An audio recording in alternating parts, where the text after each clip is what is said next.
नमस्कार दर्शक बंधु केदार गौरी सीरियल देखा पाइबे आउ गोटे मजादार सीन।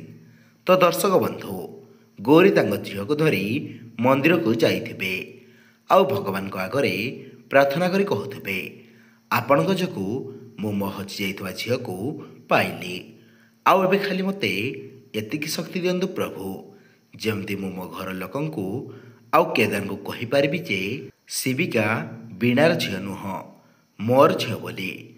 आउ एति कहला बेलकु केदार सेठारे आसी पहुँचे आउ सेपटे बीणा शिविका पाई छात उपर को जाई छातर पाचेरी उपरे छिड़ा ही कहब जदि मो झील मते न मिले मु मरीजी आउ ए पाचेरी डेई पड़ी आउ चंदन बीणा को न डेइबा पाई बीणा बीणा कही बड़ पाटी डाकुथिबे।